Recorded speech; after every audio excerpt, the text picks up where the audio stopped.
Bonjour à tous, c'est le Killer qui vous parle pour une nouvelle vidéo construction au jeu consacré à un ensemble de jeux Lego Ninjago sorti en 2019. Il s'agira de la référence 70669, le Coles Earth Driller ou en français la foreuse de Cole, un modèle contenant pas moins de 587 pièces, le tout pour la somme de 49,99 €. Donc un modèle qui a un prix un peu plus élevé que ce qu'on a pu voir jusqu'à présent, mais qui reste tout de même assez abordable je trouve, alors que je fais déjà bien n'importe quoi avec la boîte. Donc la boîte, justement, qui contient 5 sachets, visiblement. Alors on va mettre ça de côté. Alors, ouais, 3, 2 modes d'emploi et un sachet non numéroté. Oh! Donc la grosse boîte, on va la mettre à terre. On va commencer à baisser tout ça. Voilà. Bien sûr, les sachets, alors le non numéroté, on va laisser dans le coin. Ouais. On va prendre tout ça et le mettre ici pour l'instant. Bien sûr, une planchette de stickers composera tout au long de la construction. On reviendra dessus. Et le premier mode d'emploi qu'on va ouvrir. Voilà, je vous dis un peu ce que je fais en fond. Et le premier sachet qu'on va lui aussi ouvrir afin de pouvoir commencer la construction de nos figurines. Donc pour ce modèle qui en contient 4 d'ailleurs, ce qui peut sembler être un nombre, je vais dire, un nombre un peu restreint, mais en fait, je ne suis pas entièrement sûr. Je n'ai pas vraiment fait de moyenne du nombre de figurines incluses selon le prix du set. Donc je ne sais pas si pour 50 € 4 figurines c'est bien ou pas, pour tout vous avouer. Après, il faut dire que je dis qu'on a 4 figurines, mais on aura 5 personnages. Mais bon, ça, je pense que vous avez compris pourquoi, si vous avez fait attention à la boîte. Et pour ceux qui n'ont pas fait attention à la boîte, eh bien, ils verront ça bien assez tôt, vu qu'on va commencer la construction par ça, après qu'on ait fait les figurines. Et donc, justement, nos figurines, quelles sont-elles? Eh bien, nous allons avoir tout d'abord un guerrier de l'armée de pierre. Alors, je vous rappelle, bien évidemment, que cette vague 2019 s'appelle Legacy. Pourquoi? Parce qu'il s'agit bien d'une vague un peu best-of, un peu remake d'anciens modèles Lego Ninjago sortis entre 2011 et 2013 inclus, soit les deux premières saisons plus la saison 0. En 2011, souvenez-vous, il n'y avait que 4 épisodes de 10 minutes, donc qui formaient aussi une sorte de moyen métrage de 40 minutes. Donc c'était pas considéré comme une véritable saison. Alors par contre, se tromper de jambe, c'est pas le top. Et donc ce qui veut dire que, eh bien, on a aussi bien d'anciens ennemis que d'anciens modèles qui sont refaits. Et donc dans le cas présent, vous l'aurez compris, c'est le Coles Earth Driller sorti en 2013, donc au sein de la saison 2 qu'on va retrouver. Et donc forcément, on aura l'armée de pierre. Donc on peut le voir avec la nouvelle pièce d'épaulette, la tête aussi avec les peintures vertes qu'on avait déjà eu au niveau du personnage. Parce qu'effectivement, l'armée de pierre, ce n'est pas la première fois qu'on la voit dans nos constructions, souvenez-vous. On l'avait déjà eu lorsqu'on a construit le dragon doré. On avait eu un éclaireur ou un scout, si vous préférez, de l'armée de pierre, et donc qui avait déjà ce même torse, si je ne me trompe pas, et qui avait aussi déjà, euh, je vais arriver, cette même tête. Par contre, les jambes, il me semble que l'éclaireur, comme il a des petites jambes, on ne les avait pas encore eu, celles-ci. Voilà, et l'arrière rapidement, comme ceci. Et il vient avec 2 katanas couleur rouge, ce qui rappellera peut-être un peu plus les fils de Garmadon qu'autre chose qui, eux, avaient aussi des armes rouges comme ça. Parce qu'il me semble que d'origine, les guerriers de pierre n'avaient pas d'armes comme ça en rouge, ou peut-être pas de katana en tout cas, je ne me souviens plus. En tout cas, voilà donc notre guerrier de pierre, donc qui n'est pas un éclaireur, hein. C'est un guerrier de base avec le petit casque façon Samurai X qui rend plutôt bien, comme vous pouvez le voir. On va ensuite assembler notre premier ninja du modèle. Il s'agira de Cole, donc on reste dans la couleur noire comme vous pouvez voir avec sa tenue qui fait bien sûr référence à la tenue DX avec l'apparition du dragon doré aussi bien à l'arrière qu'à l'avant de sa tenue. On aura une expression avant, une expression arrière, c'est toujours la même que celle du film. On va la mettre en colère et déterminée, voilà, parce que ça c'est un vrai ninja. Il vient avec sa cagoule, là encore nouveau moule de cagoule, comme ceci, pour ceux qui n'auraient pas vu mes autres vidéos de construction auparavant. Et enfin, son arme. Et son arme est assez intéressante, car là encore, petite référence. Alors, attendez, c'est comme ça que ça marche. Les armes sont des armes d'or à collectionner, donc qui font référence à 2011 avec les 4 armes d'or. Donc on les retrouve, mais versions un peu remasterisées pour certaines, dont la faux de terre de Cole.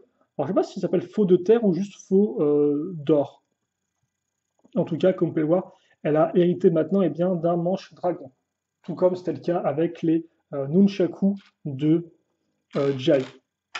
Je pense au final qu'il y a seulement Kai et Zayn avec l'épée du dragon et les shurikens qui n'ont pas dû avoir d'armes différentes. Mais ça, je n'ai pas encore construit le set, donc je ne pourrais pas vous le dire. Et donc voilà à quoi ressemble la faux, qui est peut-être un peu plus courte que sa faux originale, mais qui rend pas trop mal. En tout cas, elle est un peu plus décorée, comme vous pouvez le voir. Et vous avez remarqué la petite accroche qu'on a utilisée ici pour accrocher le manche à l'aide d'une pièce 1x1 plus barre qui ressort. Et maintenant que nos deux figurines sont faites, on va pouvoir donc commencer la construction en elle-même avec nos briques et nos plaques. Et donc justement, c'est par une de ces dernières qu'on va commencer avec une plaque 4x6. On va ensuite mettre des plaques au centre, puis ensuite élargir un peu sur les côtés. Alors déjà, on va remplir les côtés, puis ensuite élargir avec des pièces 2x4, comme ceci. Donc on va avoir une sorte de forme un peu en V, comme vous pouvez le voir, à ce niveau-là. Puis après, on va consolider l'ensemble. Donc ce sera vraiment quelque chose d'assez solide qu'on va construire. Ajouter un peu de... Alors c'est du rouge ou c'est du marron? Je pense que c'est du rouge, mais j'ai un peu de mal des fois avec certaines couleurs. Vous m'en excuserez. Voilà. Et ensuite, on va pouvoir enchaîner avec notre première vraie brique, une brique avec trou circulaire. Et justement, ce trou circulaire va être accompagné d'autres briques avec trou circulaire. Comme vous pouvez le voir, on va caser une barre là-dedans qui a un trou cruciforme à l'intérieur même de la barre. Donc des barres qui ont des trous dedans. Mais qu'est-ce que c'est que ça? On en case une seconde histoire de bien boucher la barre et aussi de rendre l'ensemble plus solide. Et on enfonce ça ici. Donc forcément, notre pièce orange va être pile poil alignée par rapport à la pièce noire. Pour faire quoi? Eh bien pour raccrocher une barre ici. Et donc là encore, logiquement, ça devrait consolider l'ensemble. Et ça devrait peut-être même servir à autre chose, ça. Mais pour l'instant, je ne suis pas entièrement sûr. Donc on va voir après. J'ai peur de dire des bêtises et de me tromper. Un petit x4 pour continuer, avec cet assemblage très simple de pièces 1x2, dont une, comme vous pouvez le voir, qui a une petite rotule, donc pour des articulations.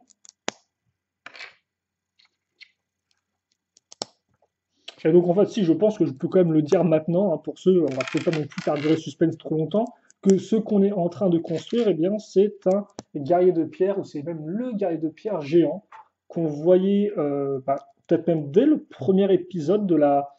alors, pas le premier épisode de la saison 2, parce que c'est vrai que la saison 2 est divisée un peu en deux parties bizarres. La première partie, c'est l'entraînement de Lloyd par les ninjas avec différents épisodes un peu qui n'ont pas vraiment eu de modèle qui les accompagnait, quoi.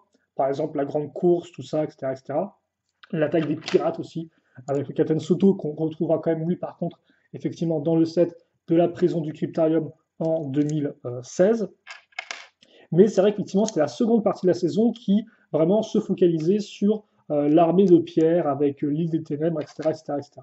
Et donc justement, dans le premier épisode de cette partie-là, eh bien, on avait justement les ninjas qui vont au musée, qui retrouvent d'ailleurs la mère de Lloyd comme ça, un peu en random, hein, qui est genre, je ne sais pas si elle s'excuse ou pas de ne pas être avec son fils, juste qu'elle est partie explorer, bon, c'est très bizarre. Et, euh, et donc, ils affrontent une sorte de statue qui se met à vivre, qui est un géant de pierre à quatre bras.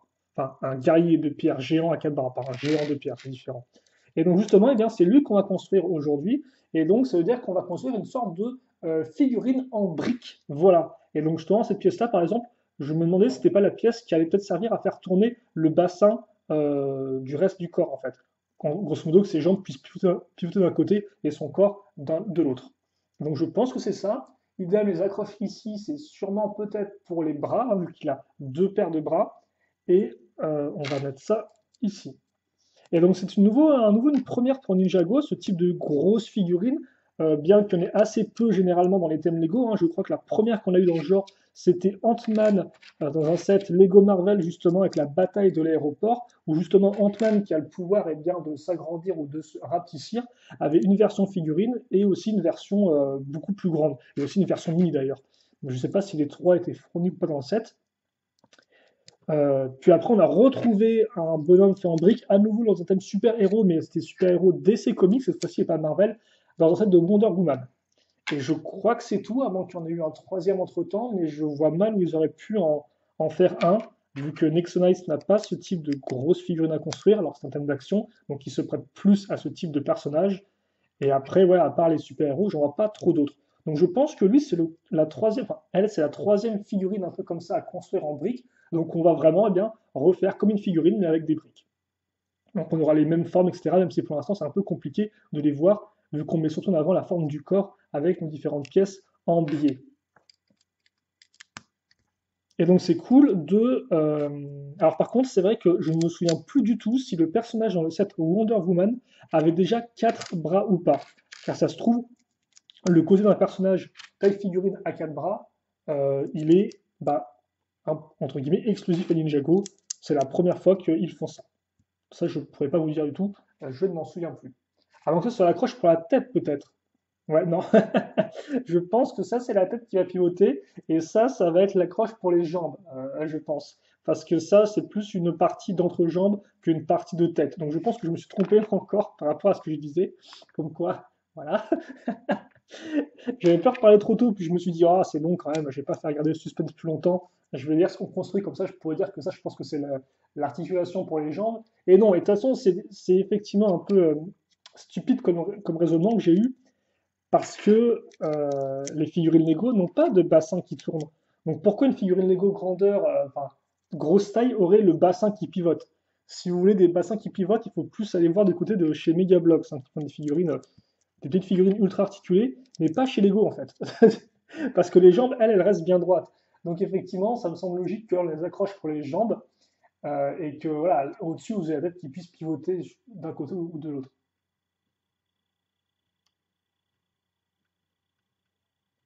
Alors excusez-moi, je suis un peu foiré. Oula. Alors par contre, donc, ok. Et donc vous allez devoir encore un peu m'excuser vu qu'on va prendre du temps pour les stickers. Donc là, on a pas mal de 4 stickers à poser à cette étape, donc sur l'armure en fait, hein, simplement pour donner le motif à l'armure. Donc bah écoutez, c'est parti pour le fun, je suppose. Alors comment ça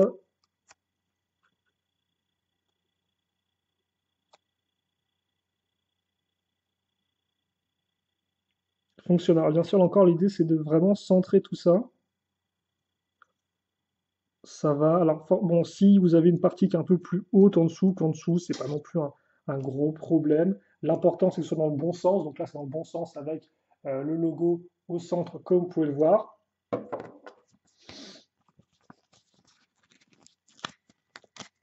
Et puis maintenant, on va faire l'espèce de ceinture, je suppose, à ce niveau-là. Et donc oui, ça forcément, ça reprend la partie le haut des jambes d'une figurine, quoi, la partie un peu ceinture, l'entrejambe,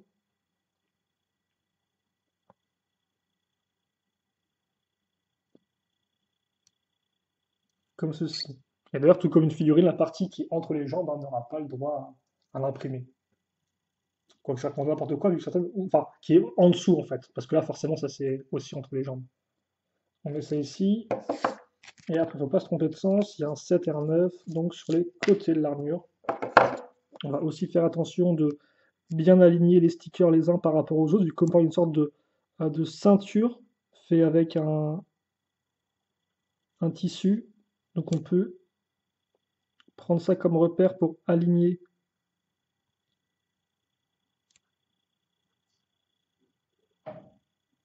la ceinture, voilà, comme ceci, enfin, pour aligner l'armure plutôt, devrais-je dire, et nos autocollants par extension. Ou plutôt aligner nos autocollants et l'armure par extension. C'est tout dans ce sens-là que ça marche. Voilà. Donc ça, c'est fait. Et voilà à quoi ça ressemble. Et effectivement, ça permet de donner un peu plus de vie au personnage. Et visiblement, je pense qu'on aura encore au moins 2 stickers pour le personnage.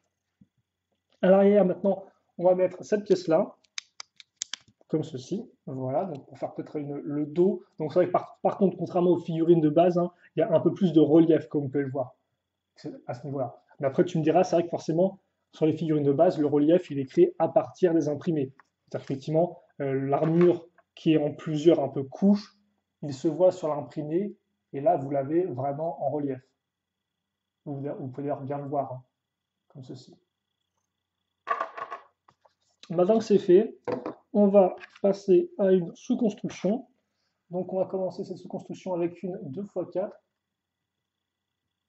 Attendez, parce que là je suis tombé. Voilà, c'est bon. Et donc on va mettre ça comme ça. Des petites pièces rouges ici. Puis ensuite on va caser. Alors pas ça, non, c'est une 2x2 qu'il nous faudra avec les tenons ici. On va ensuite fixer cette 1x6 avec plein de trous, comme vous pouvez le voir. Des trous qu'on va aligner par rapport à d'autres pièces du même genre. La 1x2, la 1x1 avec les tenons. Et ensuite, on va avoir la 2x2, comme ceci, donc en termes de plaques. En dessous, la petite pièce avec tenon en façade, qui va servir à caser cette pièce pentue. Et cet assemblage, on va le caser ici, donc grâce aux 3 tenons qui forment un angle droit. Comme ça. Ensuite, on va prendre cette pièce de toit toute simple, ici. Et puis, on va... Ah, tiens, ça n'aura pas dû attendre trop longtemps pour caser un autre sticker. Allez, voici qu'ils arrivent, donc, sur les 2x3 lisses. Alors.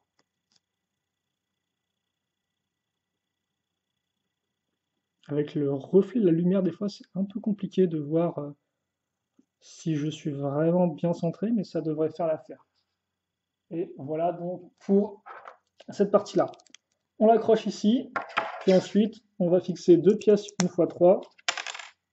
D'accord. Alors, 2 pièces 1x3, normal, plus une troisième qui est lisse. Comme ceci, avec de belles empreintes digitales. Miam. Puis, on met ça à ce niveau-là. Et donc, comme on peut le voir, en fait, on a, entre guillemets, épaissi cette partie-là. La construction, elle a des pièces sur le côté. Et c'est pour ça qu'on met une sorte de 2x3, 1x3 à ce niveau-là, qui part vers l'intérieur. Et donc ça, j'avais oublié de le faire, mais effectivement, certains auraient pu se demander si on a des accroches cruciformes, comment on fait pour faire tourner les jambes? C'est très simple, en prenant ce type de pièce-là, donc, qui a une partie cruciforme, mais 2 parties circulaires. Et donc forcément, la partie circulaire, elle, va permettre de bouger les jambes. Et donc voilà, nos jambes qui sont faites. Et c'est vrai qu'effectivement, j'y pensais, mais comme on a 4 bras, on a forcément un corps plus grand, parce que là, je me disais, c'est bizarre, les jambes sont petites par rapport à un corps de figurine. Or, de base, les proportions, plus ou moins, sur une figurine Lego, c'est un tiers, un tiers, un tiers. C'est effectivement la hauteur de la tête, c'est la même dimension que la hauteur du corps, c'est la même dimension que la hauteur des jambes, si vous voulez. C'est plus ou moins un équilibre parfait entre les trois parties distinctes d'une figurine. Alors là, forcément, le pied est beaucoup plus petit que le corps, mais forcément, parce que là, on a un corps avec avec 4 bras, quoi. Donc on a l'extension en plus qu'on rajoute dessus, ce qui fait que ça agrandit le corps, hein, même sur les figurines de base, on a cette espèce de différence qui est assez particulière. Je vais concentrer un peu plus loin la caméra, vu que là c'est juste un x2 en fait, hein, c'est l'autre jambe, donc il n'y a rien de différent. Comme ça permettrait de ne pas avoir à la remettre ensuite en focus. Et c'est vrai que à l'époque, donc, en 2013, nous n'avions pas eu une figurine de guerrier de pierre géant. Alors c'est vrai qu'à l'époque, ils auraient pu éventuellement en faire une sorte de maxi fig, ou une big fig qu'on appelle ça. Donc un peu façon Kilo. Mais justement, les big fig en Ninjago, on a dû attendre 2016 avec les Pirates du Ciel, Skybound, et donc Doc Shank pour qu'ils réalisent leur première dans le thème. Et voilà. Mais toutefois, à l'époque, c'est qu'en 2013, à défaut d'avoir ce guerrier de pierre géant, on avait tout de même Kozu qui était un général et qui avait, lui, 4 bras, si je ne me trompe pas. Et après, c'est vrai que notre personnage de géant, on l'a quand même eu, mais là encore, en version figurine, dans la prison du Cryptarium, justement, on en parlait tout à l'heure, avec le Captain Soto qui était dedans. Et donc, dans les prisonniers, en plus du fameux Captain Soto, on avait aussi le guerrier géant de pierre, mais juste en version figurine toute simple. Donc en version rapetissie, quoi. Genre, chérie, j'ai rétréci les gosses. Alors, je sais pas s'il y a beaucoup de gens qui connaissent ce film familial, vu que c'est pas vraiment de leur génération. Mais bon, c'est un film dans lequel le père de famille est un scientifique et il invente une machine à rétrécir des choses. Et bon, finalement, il rétrécit pas les bonnes personnes et il se passe plein de trucs rigolos. Voilà. Et donc la seconde jambe comme ça. Et donc oui, forcément, pourquoi on a mis des pièces à l'intérieur? Pour pouvoir couvrir le creux qu'il y a, qui est fait du fait de l'entrejambe. D'ailleurs, on a quand même un creux qu'on peut voir sur des figurines de base qu'on va retrouver avec cette partie-là. Et je pense qu'ils ont mis des pièces de 1x3 qui dépassent un peu parce qu'ils n'ont juste pas le choix de faire autrement. C'est pas comme s'il existait des pièces qui font 2 tenons, virgule 8, quoi. Donc, en tout cas, pas à ma connaissance. Voilà. Et les pièces pentues, elles, servent à coincer les jambes vers l'arrière, afin de les coincer dans une position qui permet à la figurine d'être stable. Comme ça. Et vous savez quoi, je pense qu'on va continuer avec le session numéro 2. Je n'étais pas trop sûr, mais autant faire une seule grande vidéo sur tout ce personnage-là. Voilà. Donc, on va mettre ça de côté. Donc, beaucoup de petites pièces d'armes, ça peut toujours être utile. Et on va enchaîner avec le second sachet, même s'il risque de prendre un peu de temps, vu qu'on aura les bras à faire ainsi que la tête.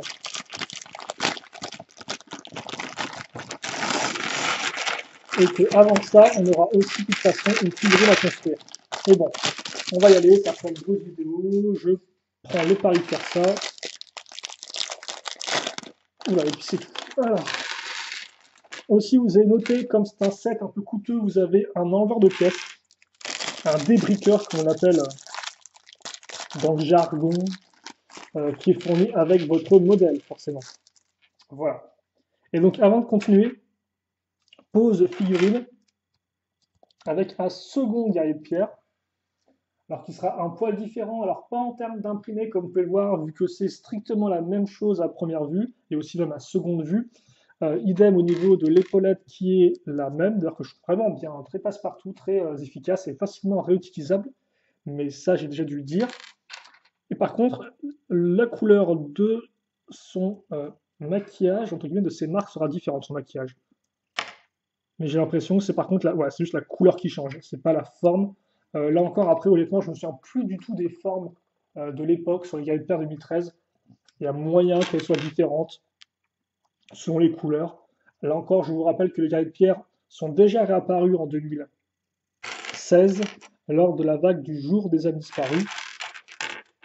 On avait effectivement un ou deux guerriers qui avaient fait leur réapparition avec de nouveaux imprimés. Là encore, il sera intéressant de comparer tout ce petit monde dans une vidéo un peu plus tard, vu que je ne les ai pas sous la main ici.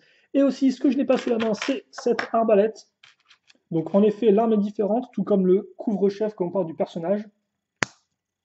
Et la fameuse matière noire, je crois, je ne sais plus le nom, la matière sombre, qui est dans l'arbalète et qui rend les gens méchants, je suppose. Après, il n'y a pas des fois besoin de matière sombre pour rendre les gens méchants. Les commentaires sur Internet suffisent. Et le chapeau. Bref, on va enchaîner maintenant avec la tête. Encore, je pensais qu'ils allaient nous faire les... Bah, vous savez quoi? Non, moi, je vais te faire les bras d'abord. Je vais te faire les bras. Et après, je ferai la tête. Donc, je vais me permettre de faire ça. Parce que je viens de la faire en dernière. C'est le truc qui me semble le plus rigolo à faire et le plus intéressant. Donc, c'est comme un bon dessert. On attend avant de le savourer. Et donc, on va commencer par ces plaques-là. Donc, ce sera du x2. Donc, on va peut-être d'ailleurs faire ça en x2 aussi. Comme ça, on gagnera peut-être un peu en temps.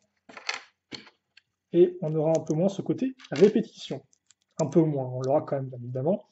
Donc, comme vous pouvez le voir, tout se base sur une 2x3 avec deux accroches d'une part et de l'autre, une accroche avec un connecteur, l'autre avec la petite barre circulaire, je vais y arriver.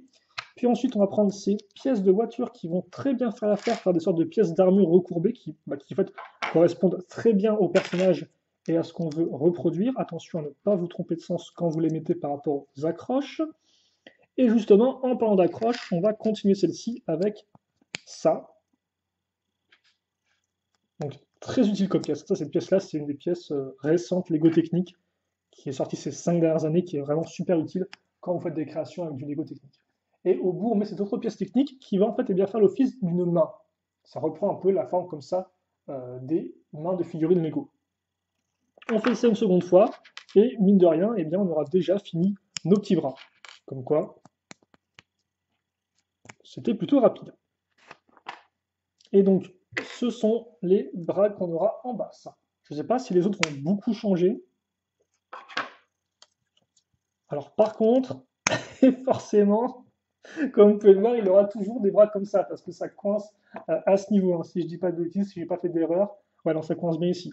Donc vous pourrez, quand il est entre guillemets neutre, il a quand même les bras qui partent à 15 000 km en mode jupe de son, de son torse. Donc vous peut-être mieux les mettre en avant pour l'instant. Et après, bah, c'est reparti pour, je crois, la même chose, non? Ah non, c'est un peu différent, ok. C'est un peu différent parce que même si le début va être exactement la même chose, donc on va retrouver notre 1x3, on va retrouver nos deux pièces d'accroche, qu'on va en fait faire x2, donc x4 au total, et bien la toute fin va changer au niveau de l'accroche des mains. Mais pour faire ça déjà, il faut que je construise cette partie. Voilà, comme ça. Alors logiquement, ça c'est bon. Il faut juste maintenant que je mette quand même la pièce noire ici. Et là. Voilà. Puis ensuite, je casse ça comme ça. Et ça me fait ma seconde paire de bras. Et maintenant, justement, je vais faire les armes, enfin les mains et les armes. Et donc, comment ça va fonctionner? On va prendre cette pièce-là, qui a deux trous, un circulaire, un cruciforme. On reprend la pièce qu'on a utilisée pour les jambes. On fixe ça là et on met ça ici. Ok. Puis après, on va reprendre une pièce comme ça. Donc, on l'aime vraiment, cette pièce. Genre, beaucoup, beaucoup. On fait des petits bisous. Et on met ça ici. Et donc voilà, comme on peut voir, on a l'espèce de forme de l'arme, le katana, donc avec la garde, le manche, je devrais dire plutôt, avec la petite partie un peu en bois. Et ensuite, on met cette belle pièce de katana taille moyenne, enfin de lame type katana taille moyenne, donc apparu en 2012 dans Ninjago, hein, si on est là pour faire un peu un historique du thème, vu que c'est une vague Legacy, apparu en 2012, et avec une couleur dark metal qui est plutôt jolie. Par contre, la couleur effectivement métal foncé, elle est apparue un peu après. Et c'est pas tout ça, mais c'est que j'ai zappé de faire l'autre en même temps. Donc on va remédier à ça.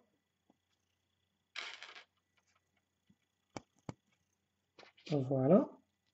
Et donc moi je suis vraiment très content qu'on ait que le guide pierre géant soit enfin représenté dignement dans Ninjago parce qu'il a eu deux chances quoi. D'abord 2000. En fait non, il a même eu trois chances dans l'idée plutôt. On pourrait dire ça comme ça. Parce que. Attendez, je vais accrocher ça et je vais peut-être parler après. D'abord, donc on met ça ici. C'est comme l'autre en fait.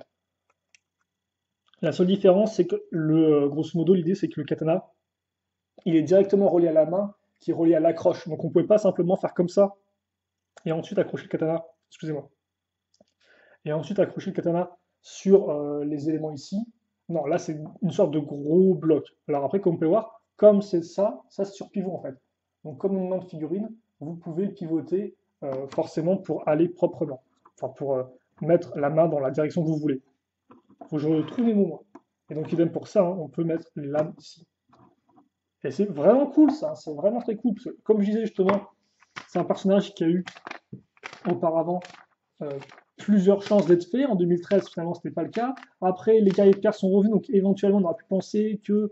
Enfin, non, d'abord, après, il y a eu la prison du cryptarium, donc on aurait pu penser qu'ils allaient le faire à ce moment-là. Non. Après, bon, bah, les guerriers de pierre revenaient quand même dans le jour des âmes disparues, donc on aurait pu l'avoir à ce moment-là, et non. Et donc là, enfin, la quatrième fois, c'est la bonne. Et donc, c'est très cool de l'avoir parce que, comme j'ai dit, c'est la première fois qu'on a un tel modèle dans Ninjago. Et donc, ça rajoute de la diversité au thème. C'est ce que je disais effectivement lors de la seconde vague 2018. C'est que on a eu eh bien, des figurines normales, des figurines à quatre bras. Ça, par contre, c'est pas la peine de les rappeler. Il y en a à peu près une toutes les années ou tous les 2 ans au moins hein, dans Ninjago. Alors oui, est-ce qu'il y a une figurine à quatre bras au moins une fois par an? Je suis pas sûr en 2014. Hein. En 2014, il me semble que c'était pas le cas. Et en 2015, je suis pas sûr non plus d'ailleurs. Ouais, non, en 2014, il y a pas de Nindroid à 4 bras, si je dis pas de bêtises, et il me semble que l'Overlord n'a pas 4 bras non plus dans cette version-là. Et en 2015, que ce soit les cultistes Anacondrail ou les fantômes, les généraux, etc., il ne me semble pas non plus que ce soit le cas. Bref, donc on a eu ce type de personnage-là, on a eu des dragons, on a eu des grosses figurines, des maxifiques, donc avec Dogshank et avec Kilo, et c'est vrai que la vague dernière, on avait l'Oni Titan, qui est une sorte de grosse créature articulée, mais qui n'était pas un dragon en fait. Donc c'était encore différent, et donc là c'est encore différent, on a une figurine mais taille géante. Enfin, personnage typé taille figurine Lego, mais géant. Et qu'on peut avoir des pièces roses, des pièces jaunes, ça fait plaisir pour les petits yeux, le tout sur une base circulaire, vu que je ne l'ai pas précisé, et forcément, Tintin, voici le visage, qui fait flipper. Et donc ça, c'était déjà le cas, effectivement, du visage utilisé. Alors, il me semble que Ant-Man, c'était déjà ça aussi. Enfin, je sais que le... Alors, par contre, c'est dans ce sens-là? Ah, bizarre, tiens, ouais. La pièce cache carrément la bouche ouverte. En tout cas, c'était cette pièce-là, il me semble, pour le monstre dans Wonder Woman. Il me semble que c'était aussi la pièce utilisée pour faire le visage du méchant de Buzz l'éclair quand ils l'ont fait quand il y avait des sets Lego Toy Story à l'époque. Pour la sortie du troisième film, si je dis pas de bêtises. Parce que oui, il y a eu un thème Lego Toy Story, hein, pour ceux qui ne le sauraient pas. Et d'ailleurs, en parlant de version de figurines bizarres à l'époque, dans ce thème-là, vous avez Woody, donc le cowboy, qui avait une sorte de nouvel type de jambe. Enfin, il n'y avait pas que Woody aussi, il y avait aussi son ami, dont je n'ai plus le nom, qui avait des sortes de jambes extra longues pour représenter le jouet du film, quoi, ce qui était assez particulier. D'ailleurs, il n'y a pas un Toy Story 4 qui est annoncé, il me semble récemment. On n'arrête plus la machine, hein. Et donc, tenons. Et les deux sont... Ah, ils sont pas alignés, hein. Ils sont pas alignés. Bref, hâte de voir la suite. Alors, par contre, la suite se fera sans pièces ici, visiblement, pour l'instant. Assez particulier. On va juste continuer à travailler au-dessus pour le moment. Hâte de voir à quoi ça va ressembler tout ça. Et puis ensuite, on va faire aller, entre guillemets, dans le vide ces pièces une fois deux avec l'accroche circulaire. Donc là, on prépare plusieurs niveaux de plaques, comme vous pouvez le voir. On met la 2x3 ici qui est lisse. Et on va mettre ces pièces de charnière femelle à ce niveau-là. Donc des 1x2. Puis, on va équiper les côtés avec des petites pièces pointues maintenant. Ok. Donc ouais, non, vraiment content qu'on ait enfin cette figurine, vu qu'en plus c'est un des éléments qui sont apparus là encore dans la série télé, mais que nous n'avons pas eu en jouet, donc c'était l'occasion enfin de l'avoir. Vu que là encore la vague Legacy, je l'ai déjà dit, je vais le répéter à nouveau, se permet de refaire des véhicules et d'essayer de les mettre un peu plus en mode série télé, quoi, au niveau de leur proportion. Et d'ailleurs, ça on le verra après, parce que mine de rien, là, on se plaisir. On est déjà à 40 minutes de construction et c'est quand même un bon set ce qu'on construit, même si ça reprend la base de ce qui a été fait auparavant avec les autres figurines dans les Super Heroes. Mais on a après encore un véhicule à construire qui est comme le véhicule de Cole, ce qui n'est pas rien, donc ce qui est toute une construction à elle toute seule. Et donc ça c'est aussi vraiment cool, c'est le fait que vous achetez effectivement le modèle, mais vous avez plus ou moins deux modèles en un, quoi, qui ont vraiment une construction très indépendante l'une de l'autre, et même complètement différente, vu que l'un c'est une figurine, l'autre, enfin, l'une est une figurine, l'autre est un véhicule. Comme on peut le voir, on équipe ces petites pièces lisses et courbées sur des pièces charnières mâles. On met ça ici maintenant et on a, comme on peut le voir maintenant, une forme un peu de dôme qu'on a créé à l'aide de nos charnières, de nos pièces dans une orientation particulière. On accroche ça là, et donc on l'accroche maintenant vers le dessous. C'est tout l'usage des pièces avec tenon en façade, c'est de faire ce type de construction un peu non orthodoxe, un peu hors du commun, ou extraordinaire si vous préférez. Et maintenant, et donc justement, à quoi ça va servir? Oh, donc on a fait une sorte de petit escalier avec trois hauteurs distinctes à l'aide de juste trois pièces. On raccroche donc ces trois pièces d'arche une fois trois. Et ensuite, ça, on va le mettre ici. Oh, parce que là aussi, on a aussi 1, 2, 3. On met ça comme ça, donc. Et ça, c'est super intéressant, même pour vos créations. Regardez. Vous faites donc une forme courbée, mais sur le côté. Ça peut être assez utile pour ceux qui voudraient, par exemple, faire des conteneurs, par exemple, des cylindres, mais qui n'ont pas de pièces comme ça, qui ont une forme de cylindre ou de demi-cylindre. Vous pouvez simplement prendre des pièces comme ça d'arche et les retourner. Donc, technique assez intéressante et qui permet de faire l'arrière du casque typé samouraï de notre personnage. Forcément, on va avoir l'autre côté maintenant. Et après, il restera quelques petits détails à mettre en place. Mais c'est vraiment très cool ce qu'on construit là. Alors par contre, c'est vraiment très cool si on enfonce les pièces aussi. Ça, je sais pas ce que vous en pensez chez vous, mais c'est pas mal. Hop, on met ça là. Forcément, on va devoir couvrir la partie arrière, parce que là, c'est un peu bon, c'est un peu suspect. Pour ce faire, pas de pièces extraordinaires, pas de technique complètement fou, juste des petites 1x2, mais qui font totalement l'affaire. Et ensuite, on va peut-être passer à l'avant. On va reprendre nos pièces à clip qu'on a casées au tout début de la construction, mettre des petites ailes dessus, qu'on va incliner vers l'arrière, si je ne me trompe pas. Ouais, je pense que c'est ça. Puis, ça n'en finit pas! Ça n'en finit pas! On va mettre ça ici. Et là encore, hein, c'est ce que je disais, c'est vrai qu'on a des même 50 euros, je trouve. Enfin, ça reste une somme à dépenser, mais ça me semble, je sais pas si je peux dire pas si cher que ça, quoi. Mais ça me semble être encore une somme acceptable. Autant quand ça parle des 60, 70, 100, forcément c'est beaucoup plus compliqué, mais 50, ça peut être un bon cadeau d'anniversaire, je pense, sans être trop extrême non plus, quoi. Voilà, donc on met cette pièce-là et on pivote afin d'avoir le contour de fait. Bon, par contre là c'est un peu moins aussi, vu qu'on a quand même des trous un peu plus béants.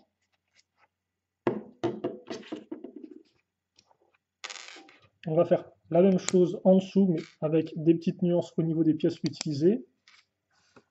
Justement avec cette fameuse petite pièce 1x2 courbées et qui ont un petit angle au bout et qui sont entièrement lisses aussi, et des petites pièces de dents qu'on va mettre dans la direction inverse.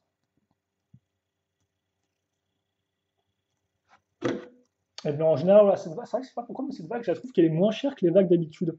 Peut-être que c'est moi qui me trompe ou qui ai fumé un truc, hein, vu qu'il me semble pas non plus, par exemple, que la première vague 2018 était si chère que ça. Mais par exemple, là vous avez le cache-visage qui rentre très bien aussi. Attendez, hop, comme ça. Wow, wow, wow. Et on va arriver près de la fin avec ces constructions-là, qui vont être assez simples, ma foi. Dans quel sens ça se met vers l'intérieur? Donc c'est purement des pièces Lego Technique / Lego Bionic qu'on va utiliser maintenant. Et ouais, on va arriver près de la fin. Et donc ouais, une vague qui me semble pas trop chère. Même les gros modèles sont pas, entre guillemets, sont pas, voilà. Le monastère, par exemple, coûte genre moins de 100 euros. Or, par exemple, si vous prenez la seconde vague 2018, donc qui est quand même une vague d'été, donc qui est un peu plus coûteuse de base, souvent qui met en avant des modèles un peu plus chers, cette vague-là, il y avait déjà les deux gros modèles qui coûtaient plus de 100 euros, quoi. Donc vraiment dans une vague qui me semble à un bon prix. Et honnêtement, c'est plutôt cool vu que ça quand même retrace un peu l'histoire, enfin, les premières années Ninjago et ça permet d'avoir des nouveaux sets. Avant qu'on accroche la tête, vous croyez que j'allais le faire ou quoi? Les petites pièces supplémentaires qui vous restent, voilà. Et enfin, donc, on l'a attendu, on va mettre ça bien, faire un focus digne de ce nom. Voilà. Et on va accrocher ça là-dessus. Donc, souvenez-vous, on a mis plein de pièces au centre, là, avec une accroche cruciforme à l'intérieur. Et maintenant, on va voilà, mettre ça ici, afin d'avoir quelque chose de propre, et donc qui peut pivoter et qui est solide. Alors, par contre, forcément, comme le personnage est genre de couleur noire, c'est l'enfer pour voir quoi que ce soit. Et vous m'en excuserez. Mais voilà qui est fait. Mais il rentre plutôt bien, hein. Il rentre plutôt bien, tout de même. Par contre, c'est dommage parce que le casque est vraiment bien fait, mais il y a tout qui est noir, quoi. Donc tout se perd dans ce noir. En tout cas, vu qu'on a déjà mis 40 minutes de vidéo, je pense qu'on peut en prendre au moins une de plus pour faire tourner ce gros monsieur, ce gros bonhomme. On va peut-être le mettre en pause, comme ça il sera un peu plus dynamique, même si je sens venir l'arnaque quand je vais faire tourner le plateau.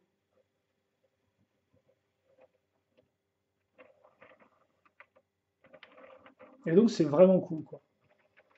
C'est ça que j'aime beaucoup, c'est qu'au final Ninjago perdure depuis 10 ans, mais entre guillemets une sorte un peu peut-être pas un traitement de faveur en tout cas, c'est un thème qui arrive à être assez connu, à se vendre assez bien pour avoir ce genre de choses, quoi. À savoir par exemple des gros modèles à 200 euros, pas mal gros, ça ce sont des trucs qui sont plus exclusifs au thème Creator, au thème Lego City par exemple, même au thème Star Wars, quoi. Le Ninjago est un thème original de Lego, et ils arrivent à avoir ce type de set. Tout comme ils arrivent à avoir des grosses figurines, tout comme ils arrivent à prendre le train en route quand il s'agit de recréer des grosses figurines, qui pourtant était un truc qui était auparavant exclusif juste au thème à licence, quoi.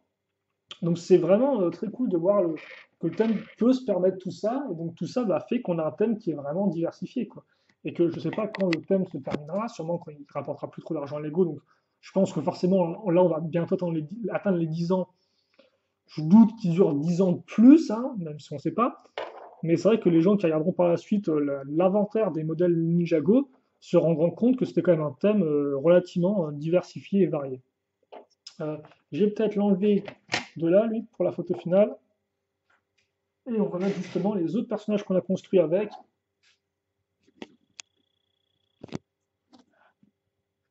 Qui sont un guerrier de pierre, enfin, même deux guerriers de pierre, dont un qui reprend hein, le même type de casque qui est refait en gros. Donc c'est cool parce que comme ça vous pouvez bien voir la version figurine et la version méga fille. Je sais pas si elles ont un nom, mais je vais l'appeler méga fille, ça fait plaisir. Voilà, et bien, le premier mode d'emploi, c'était ça. Donc ce qui est plutôt cool, vu qu'effectivement, vous avez un mode d'emploi pour le géant et l'autre pour le véhicule. Donc éventuellement, si vous avez un frère ou une sœur ou autre, et que vous voulez construire le modèle en même temps, bah, ça fait que chacun construit son modèle en même temps, et après vous pouvez faire des combats entre les deux. On se guide là-dessus pour cette première vidéo, cette première partie de la vidéo construction, qui était déjà assez dense en contenu, je pense, et où j'ai pas vraiment. Enfin, j'ai pas mal parlé. Je pense que ça va falloir faire des commentaires en mode mais tu parles trop, et je m'en excuse. Mais j'espère quand même que vous avez apprécié la vidéo. Si vous avez des questions et des commentaires, n'hésitez pas à les poser. Et bien sûr, nous, on se retrouve bien tout de suite pour la seconde partie de la vidéo, qui sera quant à elle consacrée bien, au fameux Call Earth Driller, la foreuse de Call, ce gros véhicule. Et on attend de voir justement comment lui va être réimaginé par rapport à sa version 2013, vu que là, bah, au final, c'était pas vraiment une réimagination, c'était plus une création, voilà, en s'inspirant de la série. Donc là, on va maintenant passer au côté réimagination et voir un peu comment ce nouveau modèle a été fait en 2019. Allez, à toutes!